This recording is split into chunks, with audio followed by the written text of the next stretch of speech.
শুধু মুখে বললে তো হবে না নতুন ধারার রাজনীতি, সেই রাজনীতি চর্চা করে মানুষকে দেখাতে হবে। ঢাকা শহরের রূপায়ণ টাওয়ার, 2টো ফ্লোর নিয়ে বিরাট অফিস, কেমন করে ভাড়া আসে কোথার থেকে? শুভাকাঙ্ক্ষীরা নাকি টাকা দেয়। শুভাকাঙ্ক্ষীরা কেন টাকা দেয়? শুভাকাঙ্ক্ষীরা কাদেরকে টাকা দেয়? শুনুন, আপনি যেমন রাজনৈতিক কর্মী, আমিও তেমনি রাজনৈতিক কর্মী।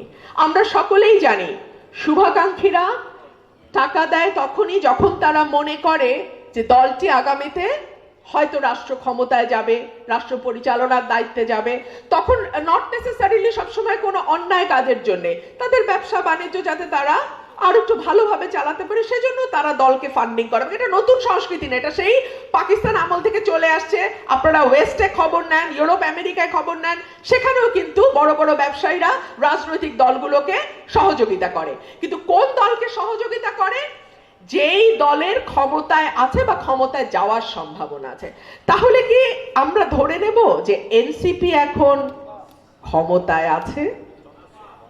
কি আপনারা জবাব দেন? মনে হয় এনসিপি যদি ক্ষমতায় নাই থাকে তাহলে এই সহযোগিতা তারা কেন পাচ্ছে? সেজন্যই আমি বলেছিলাম আমাদের সামনের পথ আরো কঠিন। কঠিন এই কারণেই যে আপাত দৃষ্টিতে মনে হচ্ছে দলটি যেন ক্ষমতায় নেই, কিন্তু দলটি ক্ষমতায় আছে, ক্ষমতায় থাকার সকল সুযোগ সুবিধা তারা পাচ্ছে। এবং এই অবস্থায় তারা যদি নির্বাচনে যায়, আপনি কি মনে করেন যে আর 10টা দলের সঙ্গে তাদের একটা লেভেল প্লেইং ফিল্ড আছে? নো, তাদের লেভেল প্লেইং ফিল্ড নাই। একটা অসম ক্ষেত্রে আমাদেরকে নির্বাচনী যুদ্ধটা করতে হচ্ছে। এই সকল কিছু আমাদের ভাবতে। আমরা দেখি যখন আমরা কোনো ন্যায্য কথা বলি, আমরা কোনো ন্যায় কথা বলি, জনগণের পক্ষের কথা বলি, দেশের পক্ষের কথা বলি, তখন সেখানে নানান রকম আজে বাজে কথা, আজে বাজে কমেন্ট তারা করে যায়। কেন আমার ভাইরা নাই সেটার জবাব দেওয়ার জন্য?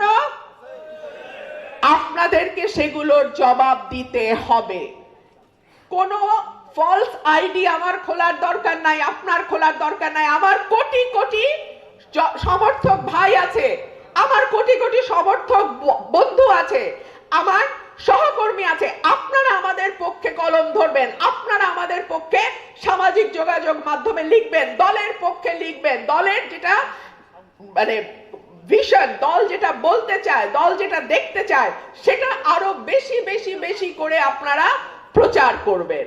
সুতরাং আমাদের কিন্তু লড়াইয়ের ক্ষেত্র এখন দুইটা। একটা হচ্ছে যেই লড়াইটা আমরা সৃষ্টির শুরু থেকে, আমাদের জন্মলগ্ন থেকে এখন পর্যন্ত করে এসেছি, সেই মাঠের লড়াই, এবং সেই সাথে এখন ভার্চুয়াল মিডিয়া বা সামাজিক যোগাযোগ মাধ্যমের লড়াই। এই দুটো লড়াই কিন্তু আমাদের একই সঙ্গে করে যেতে হবে। একটি পরিবেশ আমাদের তৈরি করতে হবে। বাংলাদেশের মানুষের অধিকার বাংলাদেশের মানুষের হাতে ফিরিয়ে দিতে হবে, যেটা আমার নেতা বলেছেন, টেক ব্যাক বাংলাদেশ। আপনারা ধৈর্য ধরে দীর্ঘ সময় আমার বক্তব্য শুনেছেন, আপনাদের অসংখ্য ধন্যবাদ।